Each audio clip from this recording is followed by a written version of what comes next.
কেউ তো বলে না স্যার এই কবিতার এই লাইনটা আমি বুঝলাম না। স্যার আপনার ক্লাস খুব ভালো লাগে, আপনার ক্লাসে খুব আমরা এনজয় করি। তার মানে কি ওদের সাথে আমি ফান করি, যোগ করি, নানান কথা জিজ্ঞাসা করি, মনটা তোমার বেজার কেন, রাস্তার পাশে কি কেউ আজ ফুল নিয়ে দাঁড়িয়েছিল না, তাতে তারা পুলকিত বোধ করে। কিন্তু ভালোবাসা কি এটাও তারা জানে না। কিন্তু যুগ হচ্ছে এমন একটা যুগ যে একটা প্রচার প্রচারণার মধ্য দিয়ে তাকে হিরো বানিয়ে দিচ্ছে, but he doesn't have heroic qualities. Unheroic people have become heroes. সকালবেলা উঠে ব্যাগটা কাঁধে করে, খাওয়ার টিফিন বাটি এটা হাতে নিয়ে কোথায় আসি? রবীন্দ্র মৈত্রী বিশ্ববিদ্যালয়। তো রবীন্দ্র মৈত্রী বিশ্ববিদ্যালয়ে কেন আসি? আমার ছাত্রছাত্রীর মাঝে আমি ফিরে আসি।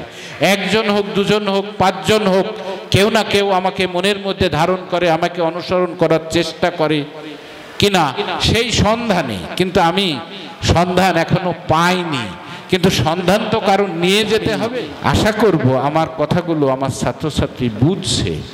আমি কিন্তু কতগুলো স্টেপস মাথা থেকে নিয়েছি যে তারা যাতে তাদের লেখাপড়ার মধ্যে থাকে। আর ওই যে আমি সব থেকে বেশি আনন্দিত যে আমাদের রাজীব হোসেন স্যার তার মাকে এখানে নিয়ে আসছেন। কিসের জন্য? যে তার ছেলে কোথায় কাজ করে। কতগুলো ক্রিয়েটিভ মেজার্স, যেমন ইংলিশ ল্যাঙ্গুয়েজ ক্লাব। এই ক্লাবটা হচ্ছে আমাদের যে আইএলসের যে সেন্টারটি আছে, এখানে আমার ছাত্রছাত্রীরা ইংরেজি ভাষার প্র্যাকটিস করবে। তার কারণ ভাষাটা শেখা দরকার। আমি নুরুদ্দিন আহমেদ ৩০-৩৫ বছর সরকারি কলেজে চাকরি করে আসলাম। এখন ইংরেজি ভাষার দক্ষতা আমার কতটুকু অর্জিত হয়েছে সেটা আমার কাছে, কিন্তু আমি নিজেকে বারবার প্রশ্নবাণে জর্জরিত করি যে আমি কি আসলে সত্যিকারভাবে ইংরেজি ভাষার দক্ষতা আনতে পেরেছি। সেটার জন্য ওই যে বলছে যে আমার head concern with mine weather, আমার ভিতরে একটা স্টর্মি উইন্ড কাজ করে। আমি আমার ছাত্রছাত্রী এবং সকলকেই বলবো, ইট ইজ হাই টাইম। এই সময় গেলে সাধন হবে না, এটাই হচ্ছে উপযুক্ত সময়।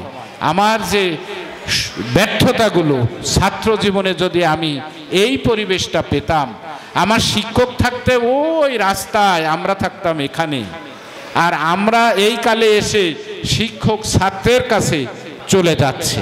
আর একটা কথা, শিক্ষকের পিছনে তোমরা মৌমাছির মতো গুনগুন করো, ভিনভিন করো। কিসের জন্য? তুমি তো বিদ্যার্থী, তোমার কিসের অহংকার, তোমার কিসের লজ্জা? তুমি তো জ্ঞান অর্জনের জন্য আসছো, তোমার তো শিক্ষকের কাছেই থাকতে হবে। ছোট ছোট প্রশ্ন, ছোট ছোট সাজেশন দেব, তাহলে তুমি ফুটবে কবে? ফুটবে কবে? তোমার তো ফোটার সময় অনার্স লেভেলে এসে, এটাই আহ্বান।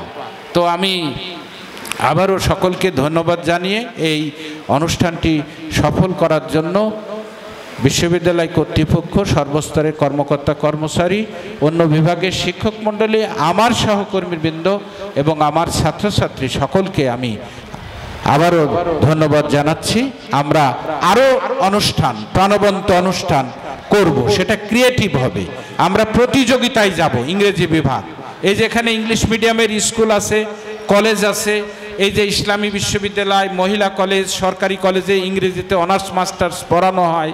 ওই ডিবেট ক্লাবটা গঠন করার উদ্দেশ্য হচ্ছে তাদের সাথে আমরা ডিবেটের একটা প্রতিযোগিতা করব। এইখানেই আমরা করব, এইগুলো মাথায় রেখে, যে যার ফলে আমাদের ইয়ে হবে। যারা খেলা করতে চায়, স্পোর্টস, যেমন আমার 1-1-এ একটা ছাত্র দাবায় আছে, আমি মনে করছি যে আমি একটা আন্তঃবিভাগ দাবা প্রতিযোগিতার আয়োজন করব, সেখানে অন্য বিভাগের এরা থাকতে পারে। এক গ্রুপ আমার কাছে বলছে স্যার আমরা ক্রিকেট খেলবো, তো তারা বলছে স্যার আমরা বাংলা বিভাগের মনে হয় একটা ক্রিকেট টিম আছে, তো আমার ইংরেজি বিভাগের গঠন হলে বাংলা বিভাগের সাথে আমরা প্রতিযোগিতার আয়োজন করব। সকলকে ধন্যবাদ জানাচ্ছি এবং সকলের সুস্বাস্থ্য এবং দীর্ঘায়ু কামনা করে আমার কথা এখানেই শেষ করছি। সকলকে ধন্যবাদ। জয় বাংলা।